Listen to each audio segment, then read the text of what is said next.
Okay, my calculus peeps. These first problems deal specifically with Rolle's theorem. So let's talk about what Rolle's theorem says, because Rolle's theorem is a special case of the mean value theorem. So first of all, we have to be continuous on the closed interval. Right? Our function has to have no gaps, no jumps, no holes, no asymptotes, no discontinuities of any sort. So it has to be continuous on the closed function, or the closed interval from a to b. Okay, and it has to also be differentiable. So we have to be able to take the derivative at all the parts on the open interval from a to b, differentiable. On the open interval, so we're not worried about the endpoints when we're talking about being able to take the derivative. So Rolle's theorem says if our starting value f of a equals your ending value f of b, right? So these are both the same value. F of a equals f of b. So in essence, we have a horizontal tangent line, right? The slope of a horizontal tangent line is 0. It says that as long as this function is continuous, that there will be somewhere in between a and b where we also have a horizontal tangent line. Okay, we're going to call that point C. So we're looking for the part where the derivative at this point C is equal to 0. Okay, and that's the special case of the mean value theorem, where the derivative at this point is parallel or equal to the derivative of your secant line that connects your two endpoints. Right, so that is what the Rolle's theorem says. So we're going to check all of these problems to see if, number one, they match Rolle's theorem. Also known as, does your starting point and your ending points have the same y values? Okay, so that's what we're going to check first. Do our endpoints have the same y values, right? So that's if we can apply it, first of all. So let's do this. Here's a problem, x squared minus 4x, a nice parabola. So what is f at 0? Well, that's 0 squared minus 4 times 0, so 0. So at 0, the y value is 0. And then what about at 4? Well, that's 4 squared minus 4 times 4, which is 16 minus 16, which is 0. So both of our endpoints, right, on our interval have the same y value. That means Rolle's theorem is going to apply because a quadratic is continuous, right? This is a quadratic function, as all polynomials are. They're continuous and differentiable on the intervals that we need. Okay, so now we're going to apply Rolle's theorem, which says there is a place where our derivative is going to be 0. Right? That's the conclusion of Rolle's theorem. So what we want to do is take the derivative of our function. So what's the derivative of x squared minus 4x? 2x minus 4. So let me be clear here. I am finding the derivative of x, right? The derivative of my function. So f prime of x equals 2x minus 4. Okay, so if we want to be extra, right, we're going to find a place where 2c minus 4 equals 0. So I'm taking my derivative equation and I am replacing x with my c, right, because I want to find some c. That's what it says in the theorem. So we're just being particular. And we're going to solve this 2c minus 4 equals 0 for c. And when we do that, we get c equals positive 2. Okay, let's look at this second polynomial one. So we have to verify Rolle's theorem. So we need to find or verify that our endpoints have the same y value. Okay, so that's 5 squared minus 11 times 5 plus 30. which is 55 minus 55, which is 0. And then we have 6 squared minus 11 times 6 plus 30, which is 66 minus 66, which is 0. Okay, now they won't always be 0, okay, but they will always be the same if we can apply Rolle's theorem. So yes, we have the endpoints that have the same y value. So now I'm going to come down here and take the derivative of my function, which is 2x minus 11. Okay? So there is some c value on my interval where the derivative is 0, right? That's what Rolle's theorem says. If we have the endpoints that's starting out, that means we have a horizontal tangent line. So the slope of the line connecting those 2 points is 0. So there is a c value in between 5 and 6 where we're also going to have a slope of 0. And when we do this math, we find that c is at 11 divided by 2, which is 5.5 as a decimal. Okay? So Rolle's theorem have to have the same starting and end points. They won't always be 0, though, even though these two examples have been. So here we have an absolute value. So let's throw this back to Algebra 1 for a second and talk about where this is. Okay?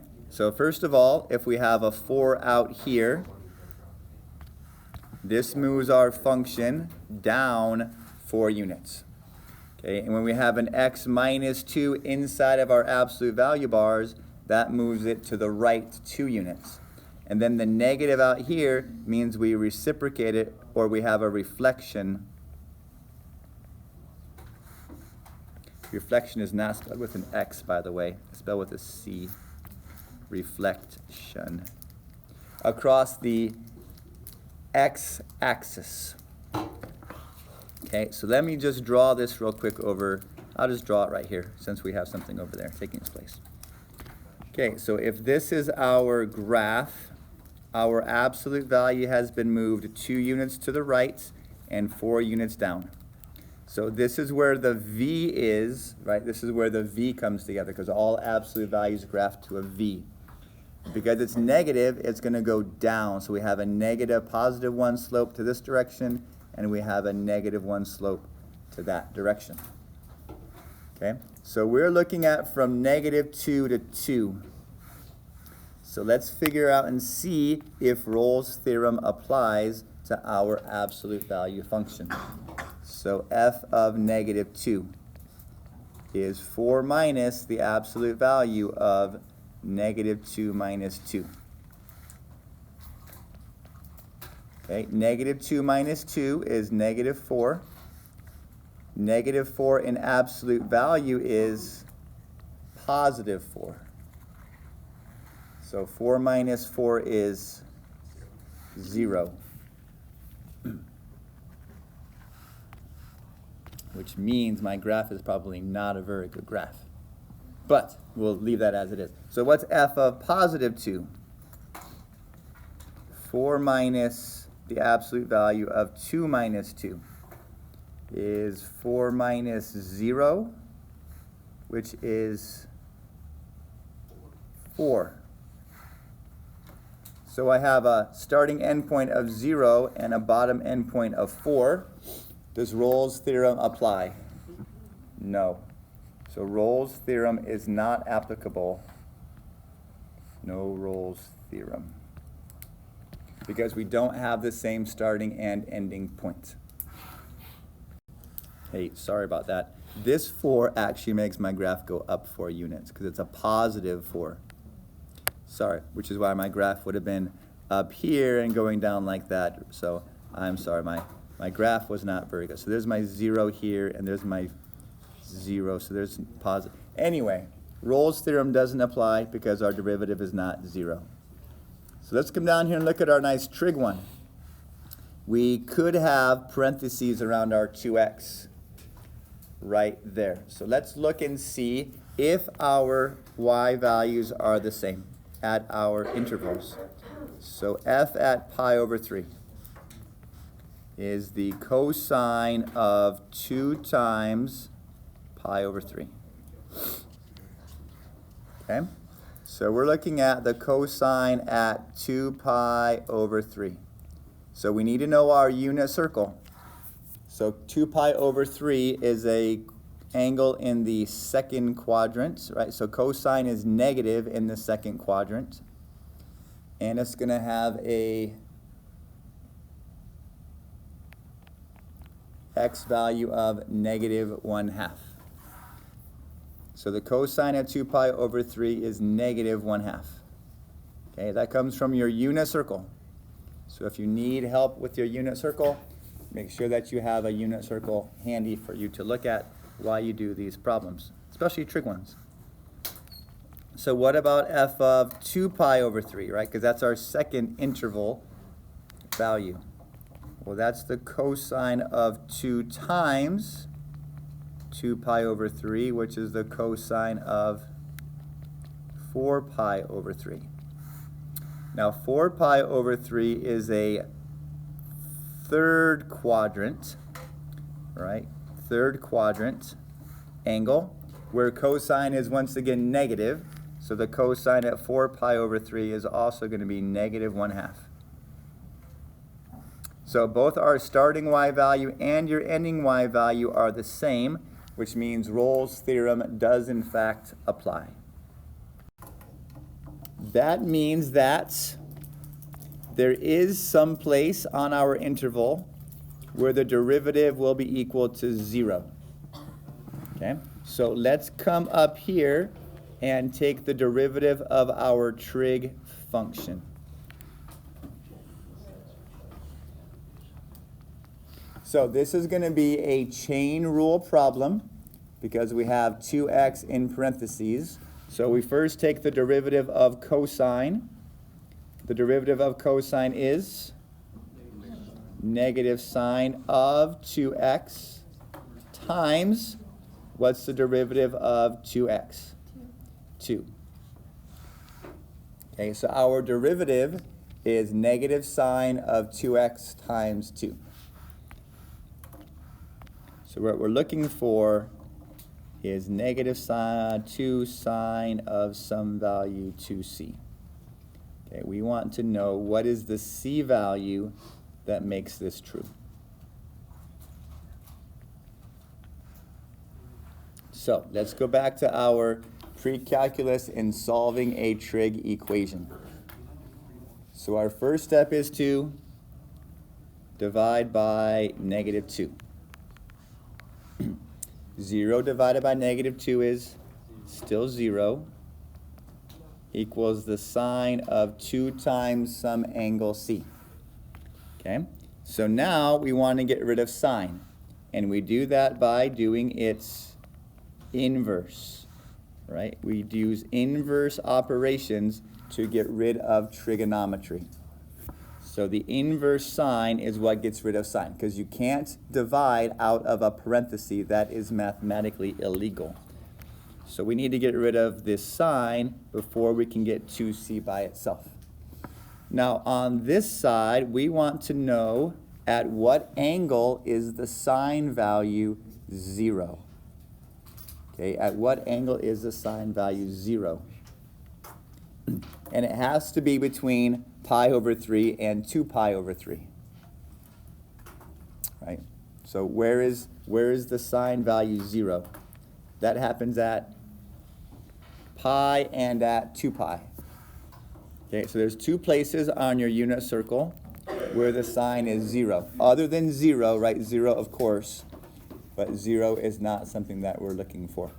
So we have pi, that's where the sine is 0, and 2 pi is where the sine is 0. So we have two potential answers because there's two places on your unit circle where the sine is 0. Okay, so our last step to solve this is to divide both sides by 2. Right, so we divide both answers by 2. So one value is at pi and the other value is at pi over 2. So these are the two places where negative 2 times the sine of 2 times the angle gives you 0. But let's see which one is correct. which one of these two angles is between pi over 3 and 2 pi over 3? And that is pi over 2. Okay, pi is not on our interval in your problem.